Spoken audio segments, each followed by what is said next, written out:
Topik pembelajaran kita pada pertemuan minggu ini adalah faktor-faktor yang mempengaruhi perubahan sosial. Ada dua faktor besar. Yang pertama, faktor yang mendorong jalannya perubahan sosial. Artinya, faktor-faktor inilah yang membuat sebuah perubahan sosial bisa terjadi. Dia bisa membuat perubahan sosial semakin cepat terjadi di sebuah negara atau di sebuah kelompok. Faktor yang kedua adalah faktor yang menghambat jalannya perubahan sosial.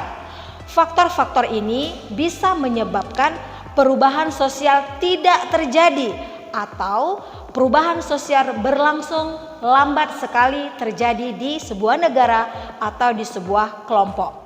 Oke, faktor yang pertama yaitu faktor yang mendorong jalannya perubahan sosial. Miss Uli akan menjelaskan di video selanjutnya. Faktor pendorong perubahan sosial. Banyak faktor yang mendorong perubahan sosial dapat terjadi di sebuah negara. Yang pertama, kontak dengan kebudayaan lain. Difusi adalah suatu proses penyebaran unsur-unsur kebudayaan dari satu individu ke individu lain, sehingga kebudayaan yang ada dalam satu individu bisa menyebar ke individu lain. Faktor yang kedua adalah sistem pendidikan formal yang maju. Pendidikan membantu membuka pikiran manusia sehingga mampu dan mau menerima hal-hal baru. Dengan adanya sistem pendidikan formal yang maju, sekolah akan meningkatkan kualitas sumber daya manusia. Faktor yang ketiga adalah sikap mau menerima hal yang baru. Masyarakat yang mau menerima hal-hal baru atau tidak a priori atau menolak hal-hal yang baru merupakan ciri masyarakat yang maju, sehingga perubahan sosial memungkinkan terjadi pada masyarakat tersebut. Lalu faktor yang keempat adalah penduduk yang heterogen.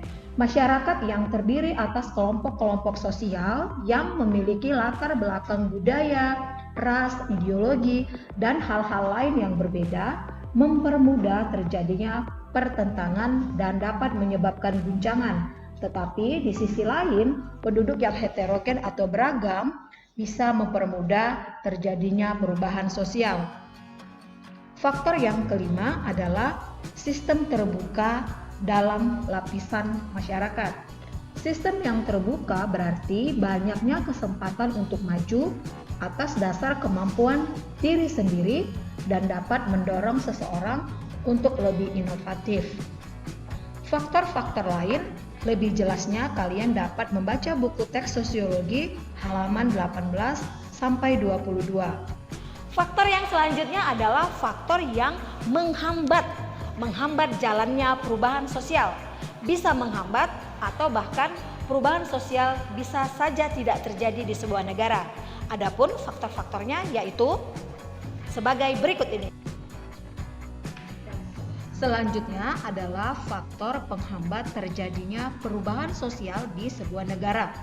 Faktor yang pertama adalah kurangnya hubungan dengan masyarakat lain. Faktor yang kedua adalah perkembangan iptek yang terlambat di negara tersebut. Faktor yang ketiga, sikap masyarakat yang tertutup.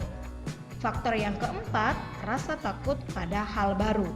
Untuk lebih jelas dan lengkapnya, kalian bisa baca buku teks halaman 23. Setelah mendengarkan penjelasan Miss tentang materi yang sebelumnya, dapat kita simpulkan kalau perubahan sosial itu mempunyai faktor penghambat dan faktor pendorong sehingga perubahan sosial bisa terjadi di suatu negara atau di suatu masyarakat. Nah, demikian video pembelajaran pertemuan ketiga kali ini. Semoga apa yang Miss Uli jelaskan bisa membantu kalian memahami pelajaran bab 1 kali ini.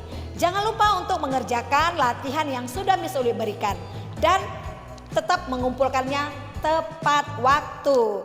Oke anak-anak, sampai berjumpa di video pembelajaran minggu depan.